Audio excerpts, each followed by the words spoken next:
ముద్దిరెడ్డిపల్లిలో కుర్రం ప్రవీణ్ కుమార్ అని bone cancer తో బాధపడుతుంటే సార్ని కలిశారు. సార్ని కలిస్తే ఫస్ట్ సీఎంఆర్ పంపిస్తే 5 lakhs శాంక్షన్ అయింది.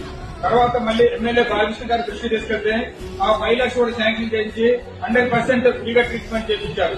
ఇప్పుడు అబ్బాయి మంచిగా తిరుగుతూ స్కూల్కి పోతున్నాడు. నిజంగా అది బాలకృష్ణ గారి మానవత్వానికి నిదర్శనం. అలాగే కంచి సముద్రం శ్రీనివాస్ అనే అబ్బాయి 2 రూపాయలు చచ్చిపడి ఒకరోజు సాయిరాం పట్టణంలో ప్రజావేదిక జరుగుతుంది. అక్కడ సార్ దగ్గరికి వచ్చారు. ఒక్కొక్క ఇంజక్షన్ 30,000 రూపాయలు అవుతుందంటే బాలకృష్ణ గారు ఆర్థిక సాధించి ట్రీట్మెంట్ ఇప్పించారు. ఆ క్రమంలో అబ్బాయికి కోయిల్స్ సిండ్రోమ్ అని వ్యాధి ఉందని తెలిసింది. ఆ వ్యాధి ట్రీట్మెంట్ అమ్మ బసవతారకం హాస్పిటల్ ఉందంటే సారే హాస్పిటల్ జాయిన్ చేసి మొత్తం ట్రీట్మెంట్ ఫ్రీగా చేపిస్తే అబ్బాయి 2 కాళ్ళు వచ్చాయి. తర్వాత డిగ్రీ పూర్తి చేసి పోటీ పరీక్ష రాసి ఉద్యోగం వచ్చింది. మన పూలపంట పంచాయతీలో వెల్ఫేర్ సెక్రటరీగా పనిచేస్తున్నారు. ఆ విధమైన ఘనత మన బాలకృష్ణ గారు.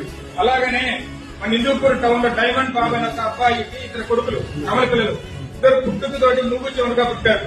వాళ్ళిద్దరు కూడా ఎమ్మెల్యే బాలకృష్ణ దగ్గర రాగానే సార్ వాళ్ళిద్దరికి గుంటూరు ఈఎన్టీ హాస్పిటల్ ట్రీట్మెంట్ ఇప్పిస్తే వాళ్ళిద్దరికి పిలికిడి మాట వచ్చింది. వాళ్ళ తర్వాత హైదరాబాద్ పోయి స్పీచ్ థెరపీ కూడా చేయించుకుంటున్నారు. ఆ విధమైన మంచి మంచి పనులు చేస్తూ సీఎంఆర్ ఎంతో చేతినిచ్చిన మంచి మానవత్వం చూపించిన మంచి మనిషి మన ఎమ్మెల్యే నందమూరి బాలకృష్ణ గారిని తెలియజేస్తున్నారు.